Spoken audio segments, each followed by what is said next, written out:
Assalamualaikum warahmatullahi wabarakatuh. Bismillahirrahmanirrahim. Bismillah, alhamdulillah.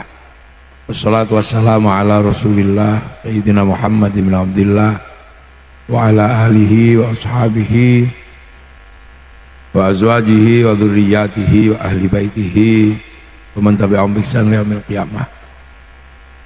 Para alim, para ulama, para kiai,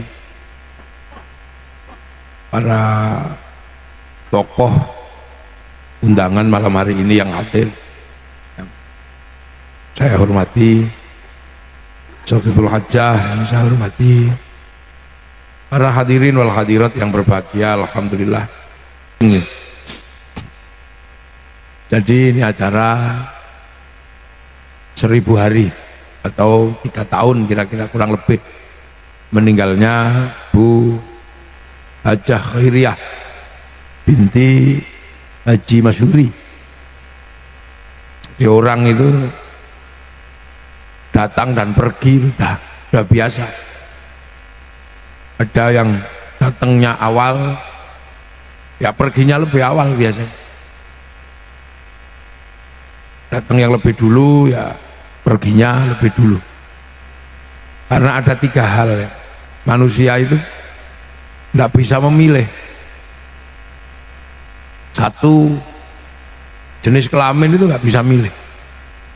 Yang kedua, dari bapak yang mana nggak bisa milih, dari orang tua yang mana. Kapan dan di mana itu nggak ada yang tahu. Pokoknya itu urusan yang kuasa. Lumrahnya yang lebih dulu datang, perginya ya lebih awal. Cuman yang harus diingat itu satu, bahwa ada istilah yang berbeda. Istilah yang berbeda untuk manusia. Apa? Pulang. Jadi ketika manusia itu hilang dari bumi itu pulang. Dalam bahasa Islam disebut roji', innalillahi wa inna ilaihi roji'un. Jadi pulang, mulih. Nah ini yang harus diingat. Pulang itu berarti kan kembali ke rumah. Orang Nasrani juga sama mengajarkan tentang pulang, kembali kepada Allah Bapa di surga. Orang Hindu kembali kepada Sang Hyang Widiwasa di warga luka. Orang Buddha kembali pada Sang Buddha di Nirwana. Orang Yahudi mengajarkan kembali kepada Yahweh di surga. Jadi manusia ini jenisnya ini beda, pulang. Semua agama mengajarkan manusia itu pulang. Berarti kalau pulang itu kembali ke rumah. Nah, rumahnya di mana manusia itu sesungguhnya? Rumahnya nggak di sini. Ini hanya tempat di mana manusia disuruh datang ke sini gitu aja. Disuruh datang ke sini, nanti suatu saat kamu pulang lagi. Innalillahi wa inna ilaihi raji'un. Nah, disuruh ke sini untuk apa? Inni ja'ilun fil ardi khalifah. Aku suruh kamu ke situ untuk jadi pemimpin. Makanya manusia itu walaupun ketika datang ini luar biasa bermasalah. Jadi ketika manusia itu datang ke sini, itu paling bermasalah. Kalau yang lain itu nggak terlalu bermasalah. Kenapa? Karena yang lain itu asli penduduk sini, kayak sapi, kayak kambing, kayak mentok itu asli, makanya nggak terlalu bermasalah. Adaptasinya cepat. Mentok itu netes ya sudah, habis itu lari, nggak usah ada yang ngurus. Syukur-syukur ada yang ngurus. Kalaupun nggak ada yang ngurus, ya hidup. Apalagi garangan itu ya beranak ya sudah, habis itu punya kehidupan sendiri, nggak perlu ada ngurus. Tapi berbeda dengan manusia, karena manusia itu bukan penduduk sini, maka ketika datang adaptasinya sulit, susah beradaptasi di sini, butuh yang ngurus banyak sekali. Karena manusia itu datang dari langit ketujuh, langit ketujuh itu nggak tahu jauhnya di mana. Jadi sampean ini aslinya gitu, kalau dalam bahasa pengetahuan itu alien manusia itu. Makanya kalau ada film alien ya, alien yang asli itu ya sampean itu manusia itu. Ya alien yang bener-bener alien itu ya kita ini. Kita ini langit ketujuh. Langit ketujuh itu di mana kita tuh nggak tahu. Rasulullah yang pernah ke sana. Ini langit ke satu. Jadi yang kita tempati ini langit satu. Isinya langit satu itu apa? Merkurius, Venus, Bumi, Mars, Jupiter, Saturnus, Uranus, Neptunus, Pluto. Itu langit satu yang disebut sebagai tata surya. Nah, langit ke satu ini punya satu sistem tersendiri, galaksi ini tersendiri, punya matahari sendiri, punya atmosfer sendiri. Nah, ini yang disebut satu langit itu. Lebarnya wallahu a'lam. Sini ke Pluto itu aja jauhnya kayak apa? Itu. Nah, makanya Allah menjelaskan bahwa dunia ini seperti pelita-pelita yang digantung di arasnya Allah. Nah, yang kita tempati ini paling jauh ini langit ke satu kita. Tempat manusia ini langit satu. Jarak ke bulan aja demikian jauh. Makanya ilmu pengetahuan menjelaskan untuk bisa keluar dari langit kita ini, orang harus melewati namanya black hole, lubang hitam. Nah, lubang hitam itu menuju ke sana, gak ada yang tahu ilmu pengetahuan. Tapi bahwa ada tempat keluar dari dunia ini namanya lubang hitam. Nah, itu menuju ke langit kedua, langit ketiga, langit keempat, langit kelima, enam, nah ketujuh. Nah, Rasulullah itu pernah ke sana. Nah, kita ini di situ, di langit itu, langit ketujuh itu. Terus dikirim ke sini untuk dibikin menjadi pemimpin di sini. Makanya manusia itu kalau sampai sini ya adaptasinya agak lama, karena bukan penduduk sini. Nah, ini yang harus dipahami. Makanya urusan manusia ini untuk survive luar biasa berat. Jadi untuk bisa bertahan hidup manusia ini butuh sistem yang luar biasa. Nah, kalau di kampung yang aslinya sana nggak butuh sistem. Pengen makan tinggal gitu keluar nasi. Pengen istri bayangin aja udah keluar, udah nggak pakai baju. Itu di sana. Makanya di Al-Quran disebutkan walal akhiratu khairul laka minal ula. Jadi akhirat yang kampung aslinya manusia itu lebih enak. Di sana itu enak. Pengen bayangin apa ada. Istri 70 nggak ada masalah, nggak akan cakar-cakaran, nggak ada tarling, nggak ada apa-apa. Itu langit yang kita tempati. Nah, ketika dikirim ke sini, nah ini manusia di sini ditata oleh Allah. Yang pertama kali dilakukan adalah menaruh manusia itu di dalam apa? Di dalam casing dunia. Jadi manusia itu aslinya kan nggak begini nih manusia. Kalau ini kan bungkusnya ini. Nah, bungkusnya kan ya dibuat dari dunia. Nah, dunia ya dari makanan itu bungkusnya ini kan dibikin dari dunia. Orang tuanya makan terus sama perut diproses. Vitamin C diambil oleh apa? Vitamin A oleh mata, oleh vitamin yang lain dia. Semua itu lah ada. Makanan dunia ini namanya nutfah. Nutfah itu saripati makanan. Zat hidup yang ada dalam setiap makanan itu namanya nutfah. Nah, nutfah makanan itu disimpan oleh Allah di sulbi. Sulbi itu nggak tahu di bagian mana. Orang Jawa bilangnya silit kodok itu. Di belakang sini. Nah, itu tempatnya naruh di benih dari barang dunia ini, nutfah dunia, untuk nanti disatukan antara punya ibu, punya bapak. Nanti jadi segumpal darah. Setelah jadi segumpal darah itu dijadikan segumpal daging. Setelah jadi segumpal daging, baru kemudian manusia yang asli itu, yang dari langit itu disuruh turun. Kamu turun sekarang. Iya ya Allah. Aku cuman mau nanya, kamu kalau sampai di sana nanti di langit ketujuh, kamu masih ingat nggak kalau aku ini Tuhanmu? Alastu bi rabbikum? Kamu lupa nggak kalau aku Tuhanmu? Manusia jawab, qalu bala syahidna. Ya ya Allah, aku jadi saksi engkau tetap Allah. Fanfukhur ruh, maka ruh manusia ditiup ke daging tadi itu yang dalam rahim ibu itu. Akhirnya dagingnya hidup, dimplek-plek daging, diikat pakai otot, dialiri darah, terus dibungkus kulit, kasih tiang tulang, bungkus kulit, kasih rambut. Nah, itu nanti assembling atau proses casingisasinya itu 9 bulan. Nah, makanya begitu 9 bulan turun. Nah, turun itu manusianya di dalam raga ini. Nah, raga ini kemudian membentuk. Nah, tergantung yang nyitak tadi itu yang bikin raga ini. Kalau yang bikin pesek ya keluarnya pesek. Kalau yang bikin mancung ya keluarnya mancung. Kalau dibikin di Afrika ya hitam gosong kayak kopi gitu. Kalau dibikin di Cina ya tembem-tembem sipit sipit. Kalau dibikin di Arab ya gogah gitu. Kalau di Eropa tinggi besar rambutnya merah. Nah kalau dibikin di Indramayu ya kecil-kecil pesek-pesek begini nih. Ini casingisasi. Nah itu makanya. Nah casingnya ini dunia,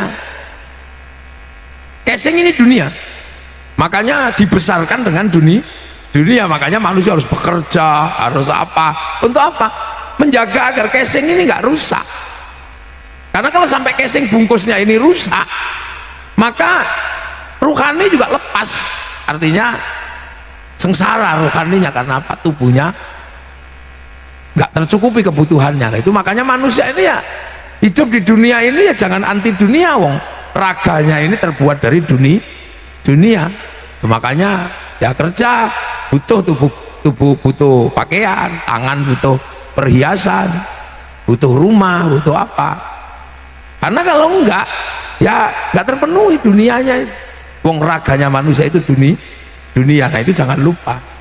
Loh, makanya ketika ditaruh di dunia ini, manusia ini butuh urusan banyak. Karena sekali lagi manusia bukan penduduk sini, maka agar bisa bertahan hidup di sini begitu banyak cara dilakukan. Ada yang ngurus ininya. Jadi urusan paling banyak di dunia ini urusannya manusia. Urusannya menungso ini paling banyak. Makanya lahirlah industri-industri besar itu untuk ngurusi manusia sebenarnya. Ada yang ngurus nya toh. Ini punya pabrik Pampers. Itu cuma ngurus toh, itu punya pabrik Pampers itu. Asetnya triliunan. Ada yang ngurusnya itu nggak serius kelihatannya. Cuman ngurus ini apa, kotoran gigi. Orang Jawa bilang gudalnya untu itu. Itu aja bisa punya pabrik sikat, punya pabrik odol. Semua urusan manusia. Ini bikin air ini kan juga karena ngemas air ini karena manusia. Bikin sedotan ini karena mulut manusia. Bikin mic ini karena ngurusi kupingnya manusia. Jadi saya mencari di dunia ini apa yang tidak urusannya manusia. Semua urusannya manusia.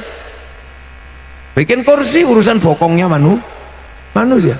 Bikin deodoran itu urusannya keleknya manusia. Pabrik-pabrik besar di Indramayu itu semua ngurus manusia. Makanya orang-orang yang mengerti bahwa manusia itu aset besar, dia akan ikut ngurus manusia. Makanya orang kalau basicnya adalah ngurus manusia, pasti dia mendapatkan keuntungan yang luar biasa. Punya usaha handphone itu kan juga karena ngurusi manusia biar gak capek. Halo gitu aja. Tisu ini industrinya triliunan. Ini cuma ngurusi keringetnya menungso tok itu. Ada orang nggak bisa itu diurus, punya pabrik dul kolak. Manusia itu aset yang luar biasa. Jadi pusat kehidupan di dunia ini, ya di dunia ini pusat kehidupan, circle kehidupan, pusat ini ada di manusia. Mobil itu bisa ada karena ada manusia. Karena manusia pengen lebih cepat larinya daripada harimau, ya bikin. Makanya mobil itu mereknya Uda, Kijang, Hammer, apa? Mustang. Itu yang sebenarnya identiknya untuk apa? Ngurus manusia. Makanya kadang kita ini hidupnya susah karena jauh dari urusan manusia. Tetangganya mau utang, pergi. Sehingga ya resikonya kita nggak punya uang. Coba kita mau ngurusi utangnya orang, kita punya bank besar itu lahir karena ngurus manusia. Jadi dunia dan seisinya ini untuk ngurusi ini. Makanya sebenarnya yang butuh dunia itu manusia. Dunia gak butuh manusia. Makanya saya kemarin ketika ditanya waktu musim Covid, apa nasib dunia kalau nggak ada manusia? Ini nggak ada masalah. Ikan di sungai itu nggak ada manusia, tetap besar kok, tetap gede, malah ada manusia diputas. Loh ya, laut itu nggak ada manusia, aman, besar dia ikannya, gelombangnya juga nggak berubah. Begitu ada manusia, ikannya digoreng. Hutan nggak ada manusia, aman. Begitu manusia datang, hutannya habis. Loh, jadi sebenarnya manusia ini paling rentan di sini dan paling tidak dibutuhkan. Makanya dunia ini ditinggal manusia juga nggak apa-apa. Cuman manusia ditinggal dunia habis. Coba paling sederhana, manusia ditinggal ikan, kelabakan manusia. Demi ikan mati ibu-ibu rela pagi-pagi lupa pakai baju ngejar tuh bakul iwak itu. Itu demi dunia lah. Iwaknya nggak butuh dimakan manusia, ya syukur, enggak, ya udah. Makanya ada kejadian di Rusia, daerah yang kena paparan nuklir waktu itu karena bocor di Chernobyl, itu diperkirakan 200 tahun baru ada kehidupan. Makanya manusianya pergi. Begitu manusianya pergi, nggak nyampe 200 tahun, 20 tahun kehidupan sudah normal. Manusianya nggak ada, tumbuh-tumbuhan hidup, keledai datang, hewan-hewan datang, jadi belantara kota sekarang. Coba nanti itu kalau manusianya datang, rusak lagi. Ya coba. Jadi manusia ini tidak terlalu penting sebenarnya dalam siklus kehidupan dunia ini. Sok penting aja sebenarnya. Nah, sekarang coba kita hitung. Cacing itu nggak ada manusia, dia hidup kok. Tapi coba manusia ditinggal cacing gitu, paling 3 bulan udah mati semua sampean. Yang makan kotoran siapa? Yang mengurai sampah siapa? Nggak ada, numpuk itu. Mayat-mayat sapi, bangkai-bangkai numpuk semua. Itu baru satu. Terus sampean ditinggal serangga gitu misalnya, tawon apa hilang. Padimu itu nggak panen karena nggak ada yang menyerbuk. Nggak ada yang memindahkan bunga perempuan ke laki-laki atau laki-laki ke perempuan. Habis. Jadi makanya manusia itu jangan sombong. Karena apa? Di dalam siklus kehidupan ini yang paling rentan itu manusia. Jambu itu nggak ada manusia nggak apa-apa. Tapi manusia mencret gak dikasih obat pupus jambu mati. Kunyit itu nggak ada manusia nggak apa-apa. Tapi ibu-ibu haid gak dikasih jamu kiranti kunyit bisa wow, sakitnya nguling-nguling gitu. Duh. Coba. Jadi ini karena ini bukan kampung manusia, makanya itu manusia nggak di sini nggak aman. Sapi besar, pas semuanya normal aja.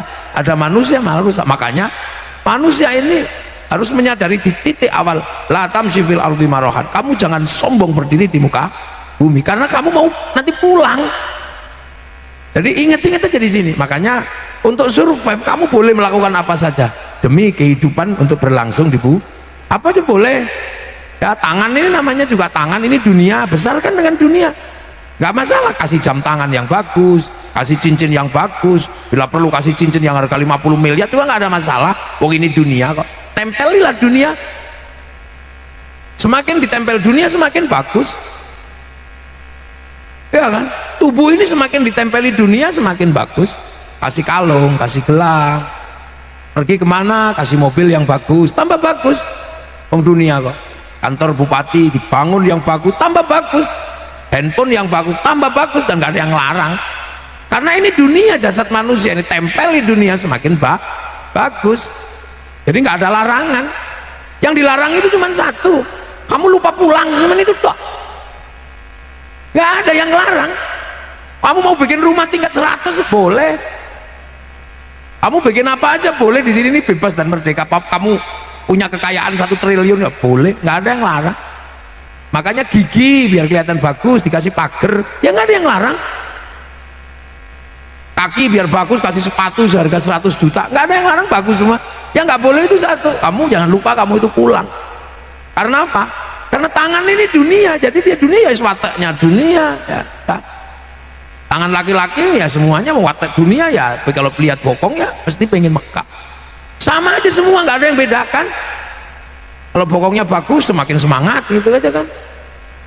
Makanya waktu COVID itu obat paling bagus itu goes, pakai sepeda. Itu memang imun tinggi. Bagi seorang laki-laki naik sepeda ontel gini, di belakang yang di depan itu kan sambil lihat gini, bokongnya ya sehat, imun tinggi. Makanya saya nggak pernah mau goes karena khawatir nggak bisa nahan hawa nafsu. Oh itu kan imun tinggi, igol kiri kanan itu. Jadi kalau kemarin pas COVID obatnya ya goes itu, baru parfum campur keringet itu kan indah tuh. Nah itu jadi dunia. Yang bedakan manusia dari dunia itu cuma remnya toh. Kiai dunianya sama, politisi sama, remnya beda. Kalau kiai biasanya remnya cakram itu aja. Jadi ketika mau direm set itu berhenti. Nah, tapi kan ada yang rem tromol, kampasin teh kanibal.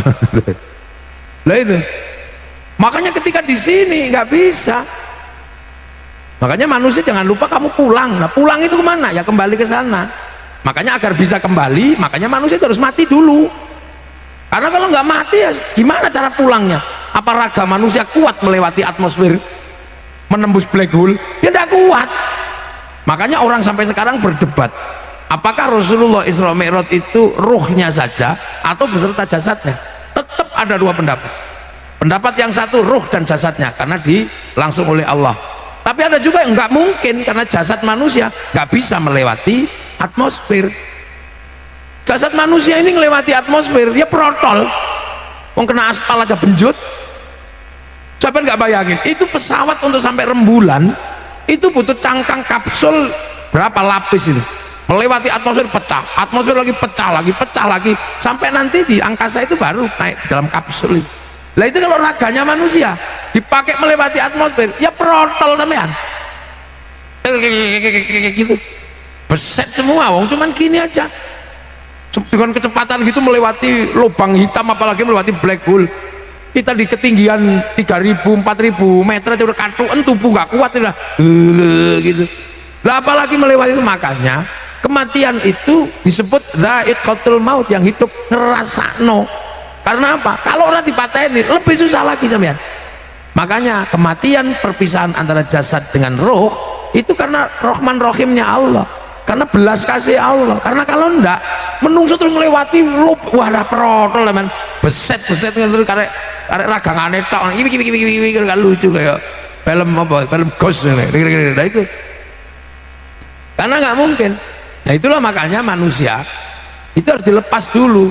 Nah untuk sampai ke sana nanti orang akan ketemu dengan kebiasaan langit. Di sana nggak seperti di sini. Di sana itu isinya ya cuman memuji-muji Allah, berzikir, ya kalimatnya kalimat-kalimat Quran itu di langit sana. Nah makanya kalau sebelum sampean di sana latihan aja di sini gitu lah. Makanya manusia itu sebelum pulang ke sana dikasih bekal agama. Nah bekal agama itu bekal apa? Ya bekal ke langit sana. Karena di langit itu ya kebiasaannya seperti kebiasaan langit. Ya kebiasaan orang bertasbih itu. Ini kan sebenarnya ceritanya kan sama, orang mau pergi ke Korea itu. Di training dulu bahasa Korea, kebudayaan Korea. Biar nanti kalau sampai sana, sampai Korea, ini kita ini sudah terbiasa dengan budaya di sana. Karena kalau kita sampai di sana terus kita nggak punya kebiasaan sana, nggak ngerti kebiasaan sana, orang sana pasti bilang, oh ini pasti pendatang ilegal. Begitu pendatang ilegal dideportasi sama ya. Makanya kalau itu kan sebenarnya apa sih tujuannya manusia beribadah itu? Agar nanti kalau sampai sana tidak dideportasi sama malaikat gitu kan, karena oh ini kok sampai akhirat sembahyang ora ngerti plongo gitu. Oh ini berarti bukan penduduk surga, ini penduduk neraka, kamu pindah ke situ. Itu aja. Lo kan sama tuh manusia itu. Tadi saya ceritakan kan hampir sama dengan syuting itu. Syuting itu kan ngerekam saya. Tapi kan seluruh rekamannya itu kan ditaruh di memori. Nanti ketika selesai ngerekam itu apa, syutingnya dibanting nggak ada masalah, dibakar juga nggak ada masalah. Yang penting memorinya masih ada, rekamannya masih utuh. Kan sama kayak gitu, manusia kan juga sama kayak handphone tuh manusia itu. Ada casingnya, ada kartunya. Kartunya hidup karena terhubung dengan satelit, maka kartu itu bisa ngerekam apa saja yang dilakukan oleh handphone. Jejak digitalnya ada. Manusia juga sama, casingnya ini menjadi tempat untuk menaruh roh. Roh itu didaftarkan dulu di Lauhil Mahfuz, sama kan di atas sana cloudnya Allah itu. Harddisk besar catatannya Allah kan di langit kan namanya Lauhil Mahfuz. Nah itu manusia didaftarkan dulu di situ. Makanya raga manusia ini melakukan apapun terhubung dengan Lauhil Mahfuz. Makanya manusia melakukan apapun ada catatannya. Karena apa? Ininya nyawanya terhubung sana, kayak handphone itu melakukan apapun terhubung dengan di sana. Makanya paketan-paketannya kan ada. Manusia itu seperti handphone kan, kalau habis didaftarkan terus dapat paketan berapa, paket bicara, paket apa. Manusia juga sama, ketika didaftarkan di Lauhil Mahfuz kasih paketan. Ini paket rezekinya sekian, paket apa jodohnya ini, paket nyawanya segini gitu. Paketannya habis ya klik itu udah selesai. Kan sama. Loh makanya malaikat kalau nyari manusia nggak susah, tinggal di Sherlock itu selesai, ketahuan. Jadi manusia itu nyawanya terhubung dengan Lauhil Mahfud. Makanya manusia itu melakukan apapun catatannya ada. Sama handphone itu melakukan apapun direkam oleh kartu memorinya. Nah tinggal nanti kalau sudah itu di print out, manusia kan kembali kepada Allah, nanti di print out catatannya itu kan ada itu print-printan kelakuannya. Nah, makanya hukum handphone sama manusia itu kan hampir mirip. Handphone itu bisa kirim gambar, kirim foto, kirim data ke orang lain. Yang penting punya paketan, punya kuota. Kalau mau kirim-kirim apa kok nggak punya paketan, masih bisa cari apa, wifi gratisan .co.id. Nah manusia kan juga sama tuh.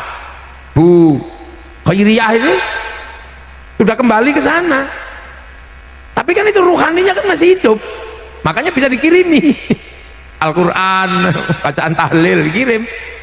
Yang ngirim siapa? Ya anak-anaknya ini ngirim, ngajak bapak-bapak ibu-ibu sekalian ngirim. Nah, makanya orang itu bisa didoakan, bisa dikirimi Fatihah gitu. Tapi syaratnya kan harus punya wifi. Nah kalau kita nggak punya wifi, ya pakai wifi gratisan. Wifi-nya siapa? Ya wifi-nya Nabi, wifi-nya wali. Namanya apa? Tawassul. Itu aja sebenarnya sih. Konsep tawassul itu kan sama dengan konsep wifi gratisan itu. Loh, makanya kalau ada orang nggak percaya, masa Fatihah bisa dibagi ke seluruh dunia? Ya bisa, jangankan Fatihah. Masih Pak Bola aja bisa. Satu orang aja yang nyuting ke Qatar sana, sama tukang syutingnya dinaikkan ke satelit, oleh satelit dibagi ke seluruh dunia, dapat semua siarannya, namanya siaran langsung. Makanya orang kalau nggak percaya doa bisa dibagi, orang itu nggak punya TV mesti. Jadi kan kita sebenarnya, jadi konsepnya kan hampir sama. Itu namanya tawassul. Lah, kenapa Nabi Wali kok bisa punya wifi? Yang download, browsing, cari paketan. Qalu rabbunallah tsumma istaqamu tatanazzalu alaihimul malaikah alla takhafu wala tahzanu. Jadi qalu rabbunallah tsumma istaqamu, ada yang 6 tahun, ya Allah ya Allah ya Allah. Itu download sebenarnya. Browsing Lauhil Mahfud sana. Ada yang Syekh Abdul Qadir sampai 25 tahun. Rasulullah 15 tahun naik turun ke Akhirah, cari browsing. Makanya punya wifi besar, pemancarnya ya itu makom-makom, petilasan itu pemancar tempat mencari wifi. Kalau dalam bahasa anak sekarang. Lah kenapa kita wifi-nya nggak terlalu gede? Lah kalau kita diajak download langsung tidur. Ya Allah ya Allah ya Allah ya Allah ya Allah ya gering kan. Ya Allah ya Allah ya Allah ya Allah ya Allah Allah suwene gitu. Loh. Jadi teknologi cloud atau satelit itu sebenarnya sudah digambarkan dari dulu bahwa dunia ini pun ada cloudnya, ada harddisknya di langit ketujuh sana. Rasulullah waktu Islam tunjuk ini loh, catatan dunia itu di sini ini. Asal kita bisa browsing itu. Nah itu namanya Lauhil Mahfud. Orang Yahudi Nasrani menyebut tabut Sulaiman. Orang Yunani menyebut kotak Pandora. Nah kalau orang Jepang menyebut kantong Doraemon. Itu makanya zaman jangan macam-macam. Handphone kenapa bisa dilihat digitalnya secara keseluruhan? Karena terhubung dengan satelit. Manusia juga terhubung dengan Lauhil Mahfud. Maka pekerjaan tangan, pekerjaan ketahuan. Makanya ruhani kalau balik itu yang kalau bisa rekamannya jangan jelek, karena tubuh ini tugasnya kasih asupan rekaman itu. Nah agar nggak jelek gitu ya, cari rekaman yang bagus.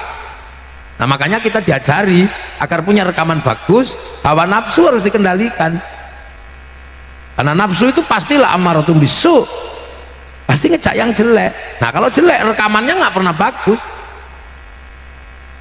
Makanya kita diajarkan bikin rekaman bagus dengan la ilaha illallah, la ilaha illallah, la ilaha illallah, zikir. Kepala karena nggak bisa bunyi diajak gedek-gedek. Tangan karena nggak bisa bunyi dikasih pegangan tasbih. Bokong nggak bisa bunyi suruh duduk. Nanti kalau udah terbiasa pasti bagus, nafsunya turun, rekamannya bagus. Kepalanya dok itu subhanallah, ya rekamannya Allah. Tapi kalau nggak pernah dilihat dok wedus, ya rekamannya wedus. Tangan megang barang panas subhanallah. Ke kuping denger suami ngorok alhamdulillah, tanpa tak tengok saya masih tahu dia masih hidup. Nah, itu tugasnya kasih rekaman. Loh, makanya orang kalau nafsunya udah kendor, rekamannya pasti bagus. Mata lihat tetangganya beli TV, alhamdulillah. Tapi kalau rekamannya jelek, kredit, ya rekamannya kredit. Nanti begitu di print out sama Allah, loh kok ada kreditnya, ini apa?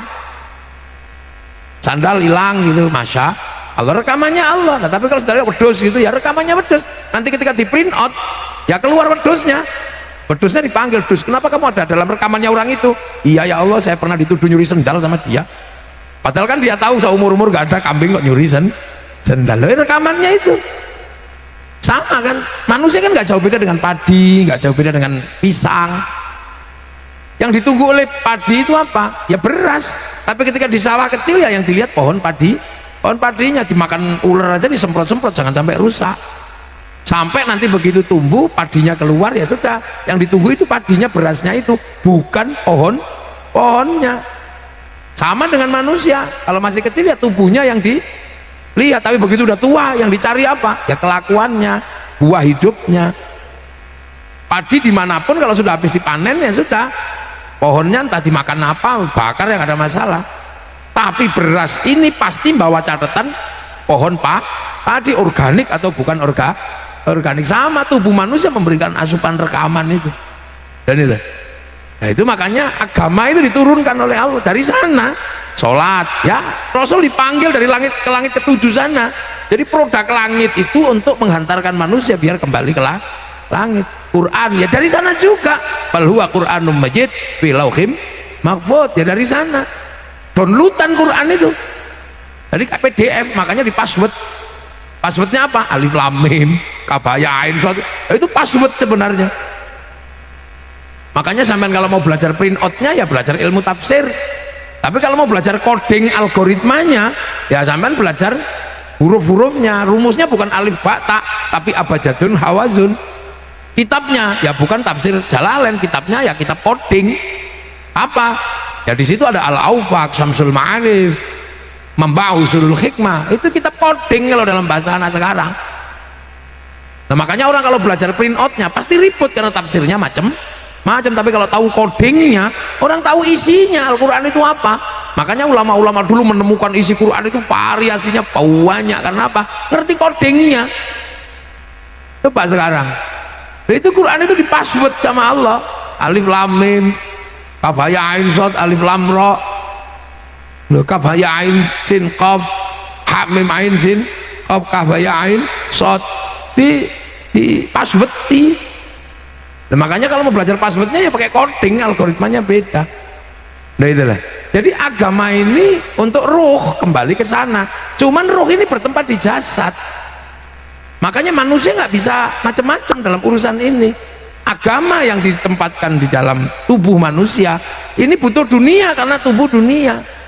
Makanya ketika urusan dunia nggak bisa dipisah, ini agama ini dunia, nggak bisa. Wong tubuh manusia itu dunia. Kiai ngajarin sholat bisa, tapi sholat itu nutup aurat. Nah, tutup aurat itu kain itu punyanya pabrik kain itu dilalah punyanya Cina. Makanya Kiai jangan suka ngamuk sama Cina, karena Cinanya pergi Kiai ini utuh. Loh inilah makanya dunia itu begitu. Orang nggak bisa terus sok-sokan. Ini tidak dunia loh. Sholat itu wudhu itu air. Wudhunya yang merintah Kiai, airnya yang ngurus siapa? Mas Pion. Karena air itu diurus pipa sama sanyo. Makanya saya jangan anti industri. Karena apa? Sholat itu butuh industri pipa sama sanyo. Sholat itu di masjid itu butuh dunia. Karena apa? Ada tanahnya, urusannya BPN sama negara. Begitu bikin masjid, ada pasir, ada semen, ada besi, ada batu. Nah semen dan batu dan besinya ini Krakatau Steel sama pabrik semen yang lain. Jadi manusia nggak bisa pergi haji sekarang di Indonesia, nggak bisa kalau nggak lewat bank. Karena apa? Pilotnya nggak mau menerima ONH. Makanya sampean jangan anti bank, karena kalau anti bank sampean nggak jadi berangkat haji. Begitu berangkat diserahkan sama pesawat, yang ngurus siapa? Ya Boeing Airbus, itu pesawatnya orang Yahudi. Nah, Kiai kalau Yahudi matiin semua, renang kita. Kok balongan. Tuh. Jadi Jadi itu dunia, makanya kiai-kiai itu kan nggak petita perlu haram enggak. Nah, itu pasatiyah itu karena problem itu. Ya, itu dunia, makanya orang nggak bisa anti dunia. Makanya ketika agama dan dunia ya disatukan, bagaimana manusia ini bisa memegang agama tapi bisa saling berbagi. Loh, makanya dunia ini harus tertib dan terjaga itu di situ. Jadi problem utamanya itu adalah ini dunia, dan dunia itu nggak pernah bisa berdiri sendiri, pasti berbagi-bagi yang lain. Bahkan agama pun ketika di dunia ini harus berbagi. Makanya Rasulullah ketika menyampaikan agama itu sederhana, mayuridillahu bi khairan yufaqihu fiddin. Siapa yang dikehendaki menjadi baik oleh Allah dikasih ngerti urusan agama. Lah khairannya di situ nakiro. Khairan itu kalau nakiro maknanya khairan kamilan, kebaikan yang sempurna. Baik sempurna itu bukan milik manusia, itu milik Allah. Makanya kalau ada manusia baik pasti nggak sempurna, itu kan rumus. Pengajian malam hari ini baik apa enggak? Nah, kalau pengajian malam ini baik pasti. Terus yang paling baik siapa? Ya pasti kiainya. Ditunggu sampai jam segini makanannya banyak karena orang baik. Tapi saya nggak boleh ngaku paling baik karena saya terlihat baik di sini karena diundang kan itu. Diundang saya. Kalau nggak diundang ya nggak ketahuan saya di sini. Mana mungkin saya di sini mau nggak diundang kok pidato di sini, itu marahi sama yang punya hajat. Nah, kalau gitu saya terlihat baik karena diundang. Nah, sekarang pertanyaannya, yang baik saya apa yang undang? Ya kalau bagi yang baik yang undang ya bagi saya lah. Kalau saya nggak datang pengajianmu juga jelek. Loh, itu baik baru dua udah masalah. Apalagi kalau yang lain ikut-ikutan yang baik ya kami kiai. Lah kenapa? Mau datang. Kalau nggak ada yang datang ini nggak ada orangnya, saya bukan pengajian. Ini deleming. Loh, semua terlibat dalam kebaikan ini. Kata tukang son nih, saya yang baik kiai. Lah kenapa? Sonnya nggak tak matiin. Dan dipateni karena tukang son kan harus spray ini. Yang baik ya kami kiai yang masang tenda sehingga hangat enak. Nah iya, kalau nggak ada tendanya kan pengajiannya juga kurang bagus. Nah sementara yang masang tenda kayak gini biasanya juga sembayangnya nggak terlalu rajin. Ya sama kan, yang masang lampu, semua kebaikan itu nggak pernah berdiri sendiri karena dunia ini nggak pernah independen. Makanya orang makan aja doanya Allahumma barik lana. Kenapa bukan barikli? Ya karena makanan itu bareng-bareng. Yang nanam siapa, yang bikin pupuk siapa, yang bikin seleb siapa, kompor gasnya siapa yang bikin, semuanya bareng-bareng. Nggak ada yang independen. Gitu kan? Nah, orang makanan enak kan karena ada bumbu. Bumbu yang nanam kunyit, yang nanam merica siapa kita juga nggak tahu. Apalagi menjadi enak karena dikasih garam. Garam kan bikinannya orang pantai itu. Sampai yang tahu waktu bikin garam itu nggak kencing ditambahnya. Ya nggak ngerti. Makanya kalau orang Jawa bilangnya satu uyah, satu uyo. Jangan-jangan pas nggak uyah, nguyuh kan gitu juga. Tuh. Atau jangan-jangan pas bikin garam, gitu kan kita nggak tahu. Tuh. Jadi dunia ini nggak bisa, dia berbagi. Itu berbagi dalam hal apapun. Makanya sebaik-baik manusia ini kan bermanfaat pada yang lain. Karena apa? Pasti nggak ada manusia itu independen, nggak ada. Nggak bisa. Malam hari ini pengajian ini loh, sedotannya ini pabrik sedotan ini Cina sih nggak ingin. Bikin sound ini Jepang kayaknya kalau tidak salah. Ubul Rauno mereknya. Bareng-bareng semua nggak ada. Ini kita syuting kayaknya Jepang itu. Mana ada yang berdiri sendiri? Nggak ada. Perempuan kita cantik.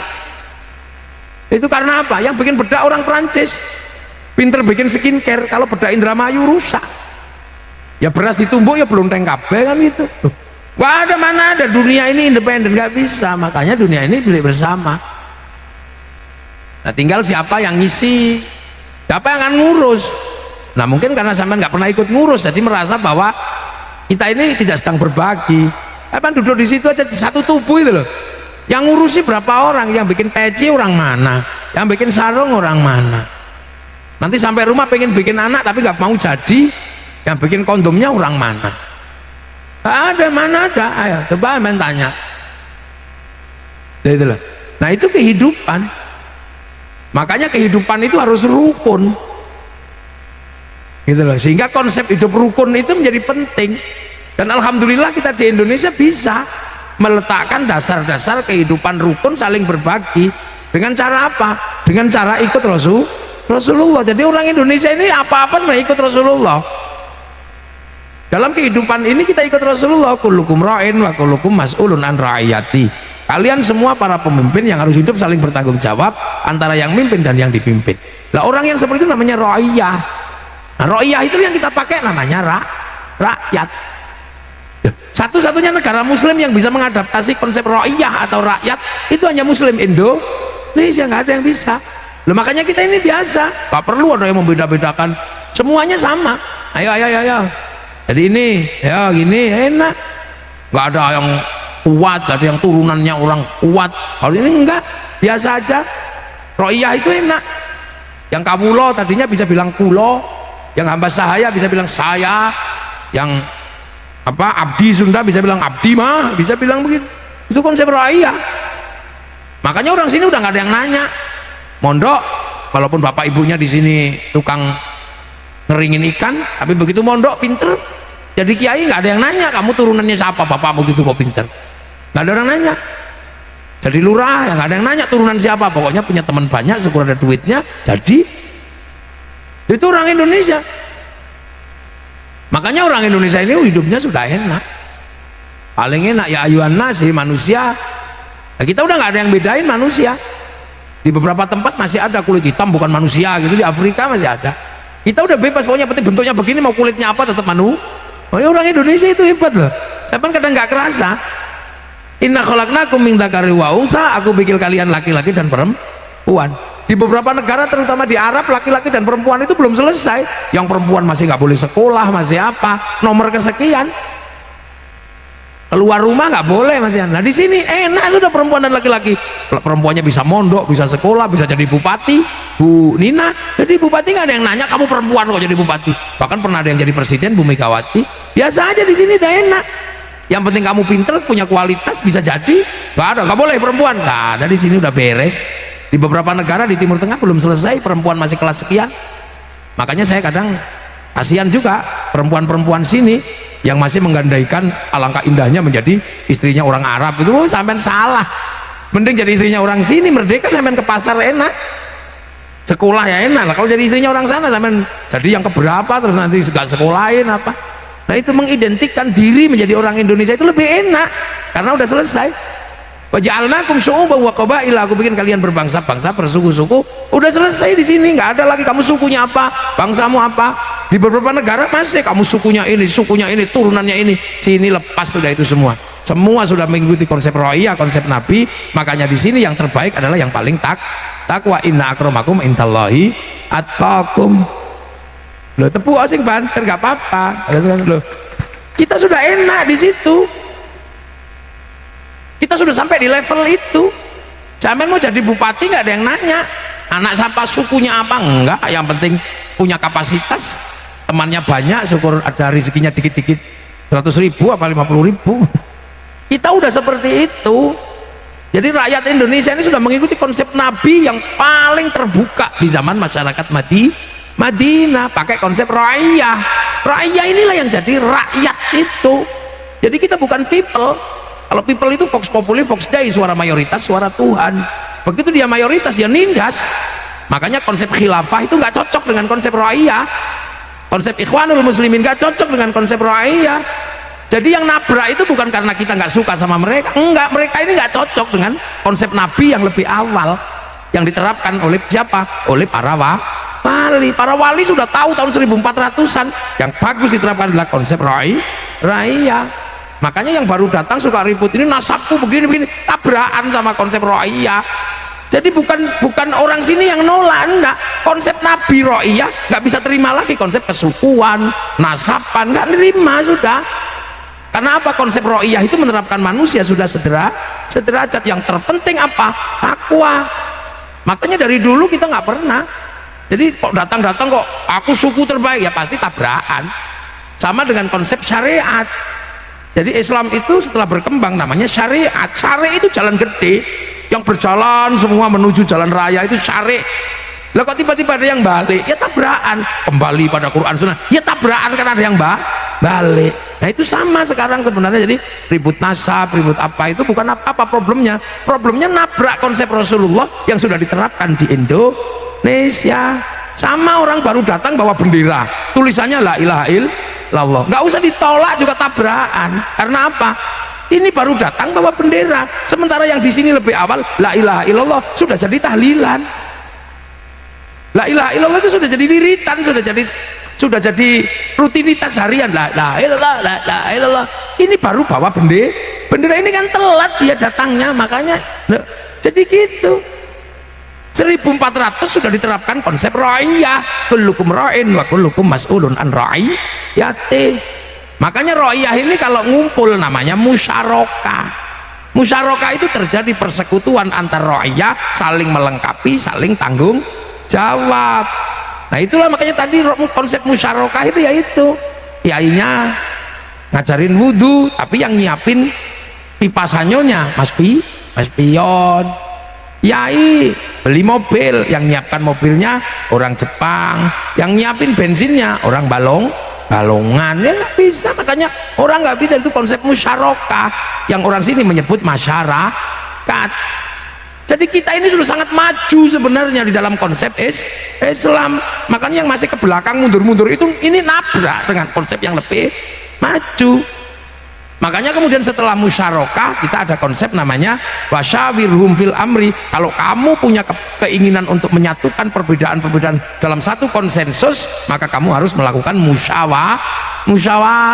Nah kalau kamu pengen menjadi bagian yang menjadi delegasi musyawarah, ya sudah, hadir aja di situ. Pengen jadi lurah, daftar.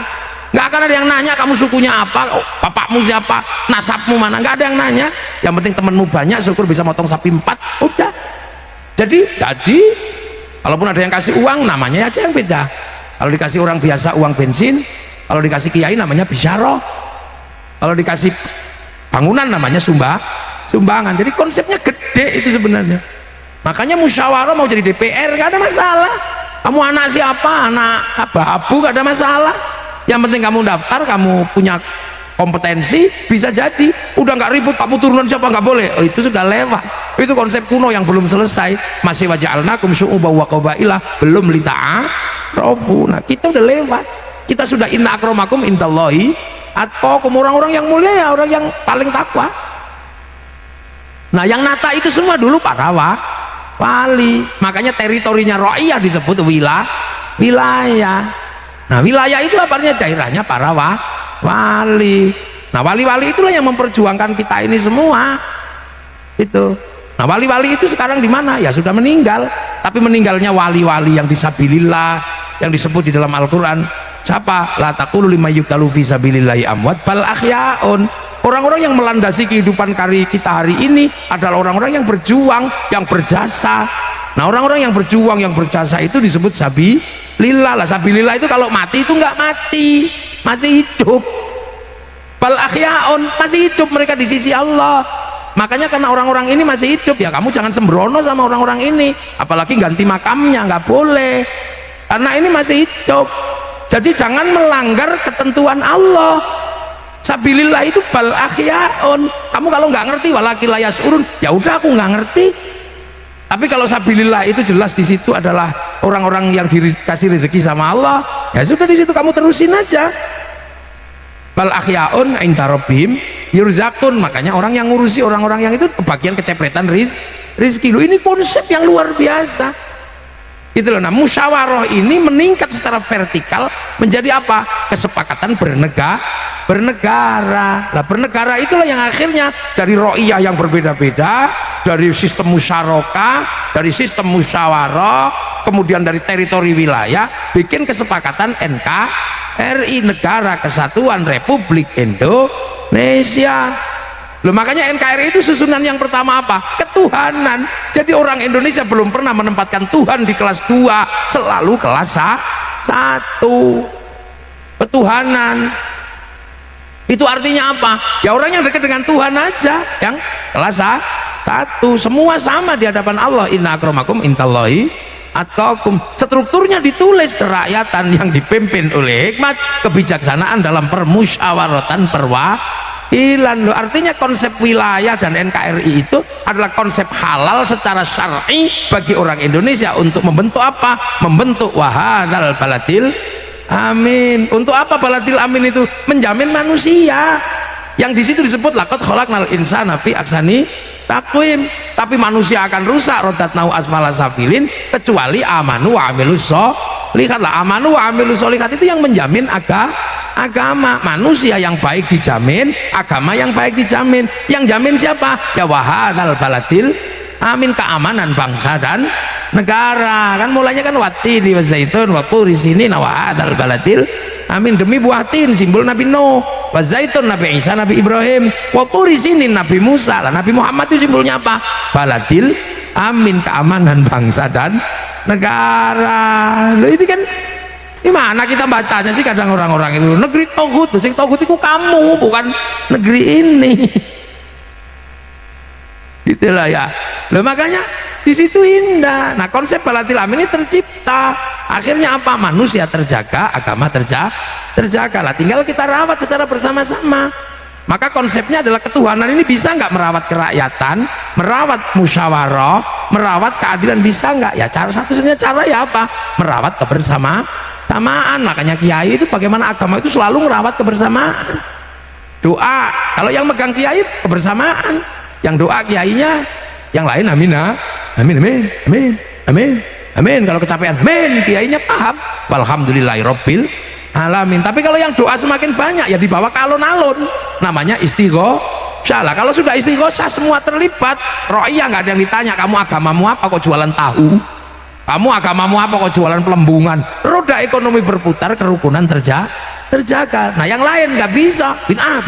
Akhirnya doanya sendiri-sendiri. Agama tidak lagi menopang kebersamaan, ra'iyah, musyawarah dan musyarakah. Nah itu makanya kiai ini jelas di situ statusnya, keberpihakannya kepada kebersamaan ada. Orang meninggal, ya meninggal gitu aja. Tapi di tangan para kiai meninggalnya seseorang menjadi alat merukunkan kebersamaan. 3 hari, 4 hari sampai ini khol kayak begini. Ini adalah mekanisme sosial. Di situ ada social engineering, ada knowledge engineering. Untuk apa? Menjaga agar keutuhan NKRI ini terjaga. Makanya ngumpulin orang segini rukun. Ada yang ziarah ke makam para wali, bis pariwisata laku. Ya kan, elep laku sampai di makam para wali, jual nasi juga laku, jual katok laku, sampai copet bisa hidup di makam para wali. Ini kan mekanisme sosial yang luar biasa, sehingga kerukunan itu terjaga. Di dalam kuburan ya enak, la ilaha illallah, la ilaha illallah. Habis belum selesai, rombongan satu lagi datang, sallallahu alaihi Muhammad. Ini belum selesai, rombongan satu bis lagi udah datang. Ibadallah rijalallah aghithuna li ajalillah wa kunu lana lillah azanakallah bifadlillah. Ini belum selesai, ada datang ila kadratin nabil mustafa mukamatin sholallahul fatihah. Kan terakhir ada satu lagi yang datang masuk ke makam, dikira copet karena sendirian. Pas dilihat banser, ternyata apa? Buka jaket isinya speaker. Rombongan dari Indramayu ditunggu di base. Yang mana ya? Ya rukun loh. Nah itu loh. Itu makanya sistem kerukunan kayak gini dijaga, keamanan bangsa dan negara. Begitu orang ziarah menghasilkan kerukunan. Nah, itu loh. Jadi konsep ra'iyah itu menjamin itu semua. Nah, makanya kita jalan. Itu. Nah itu kalau itu nggak selesai, yang ada keamanan negara juga rusak. Saya kabar terakhir dapat dari Ethiopia. Ethiopia itu kan langganan kelaparan karena perang antar suku nggak selesai. Sekarang dipimpin oleh presiden yang mendapatkan Nobel perdamaian. Yang pertama kali ditekankan apa? Kerukunan. Sehingga sekarang dengan kerukunan belum 20 tahun Ethiopia bangkit menjadi negara yang sangat makmur di Afrika. Kampungnya Bilal bin Rabah, orang bisa nyaman kemana-mana. Tapi orang yang masih suka ribut, suka apa, sudah enak jadi rusak. Libya, Suriah, Yaman, ribut aja, nggak maju-maju itu. Makanya sampean hati-hati dengan orang yang suka bikin udah, itu sebenarnya adalah orang yang belum menyelesaikan konsep ra'iyah. Dan di dalam konsep ra'iyah tidak bisa menerima orang seperti itu, lama-lama juga selesai dengan sendirinya. Itu konsep hidup ya. Loh, jadi makanya kita jaga NKRI dengan cara apapun. Ini meninggalnya Abu Khairiyah masih menjadi bagian dari alat pemersatu bangsa lah ini loh. Jadi orang meninggal pun itu jadi alat bagaimana kita bisa merukunkan orang. Semakin banyak yang datang, sedekahnya semakin banyak. Loh, itu akhirnya kita rukun. Loh, makanya pusat kerukunan yang dibangun oleh para kiai ini juga nggak murah gitu lah, nggak murah. Merawat kerukunan lewat cinta pada Nabi, setiap maulid itu berapa ratus miliar orang Indramayu mengeluarkan uang. Satu tempat, satu musola bikin peringatan maulid itu di atas 50 juta habis. Satu bulan maulid itu dihitung aja, misalnya sekali-sekali lah diverifikasi pakai akuntabilitas publik yang bagus, akuntabel gitu ya.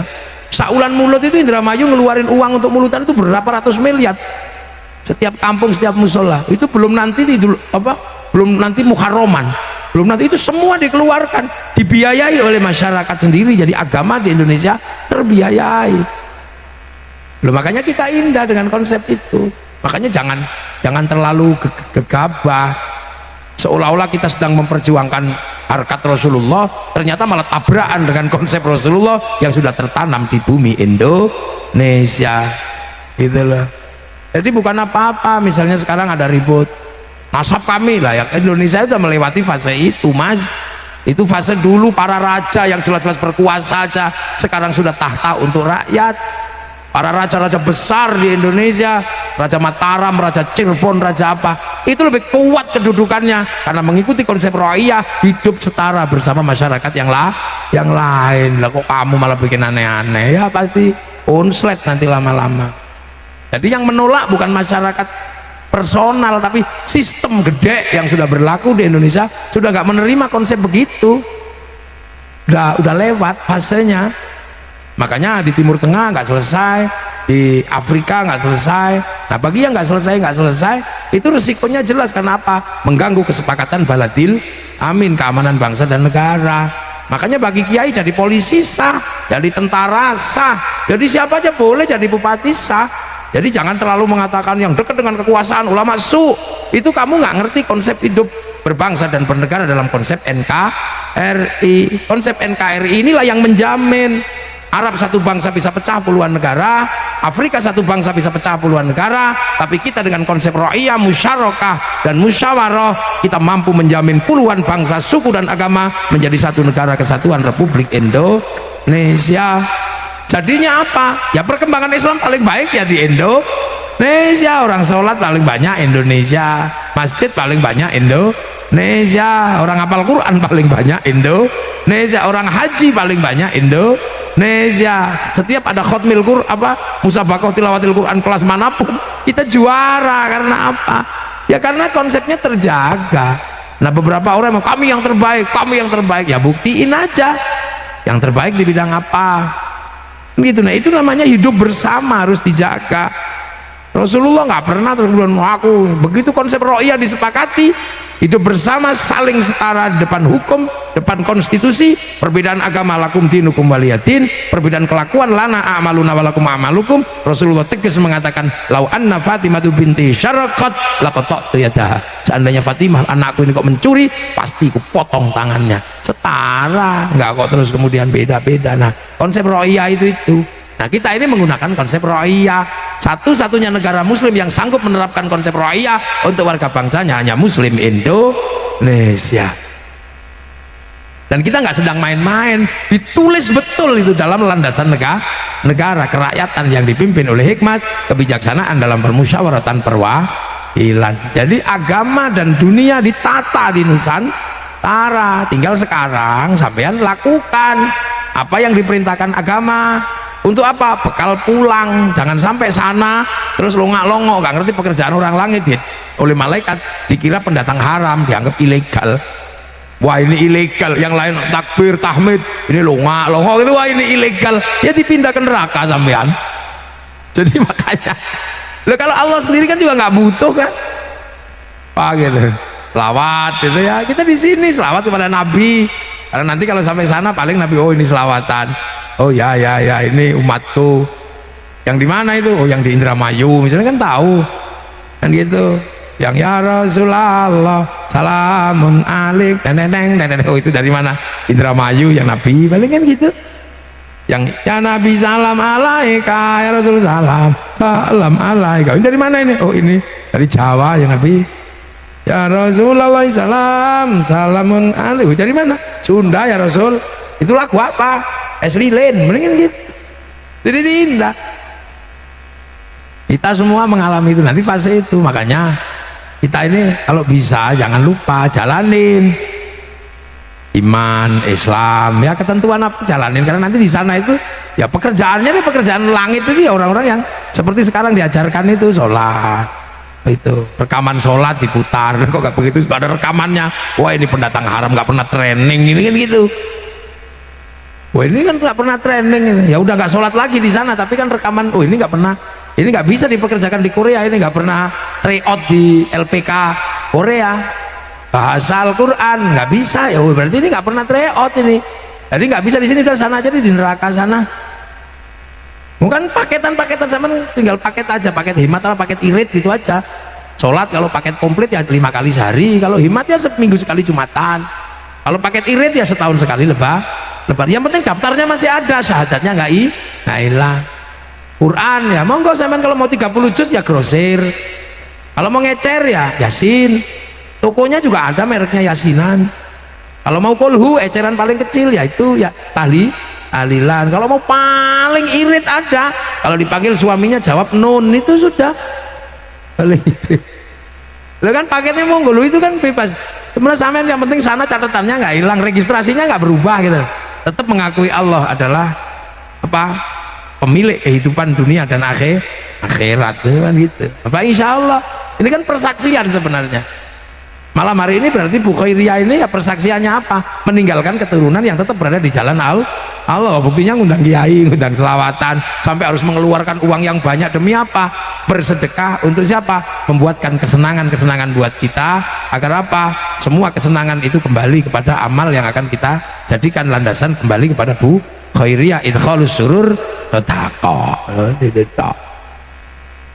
Jadi keindahan-keindahan ini dicontoh.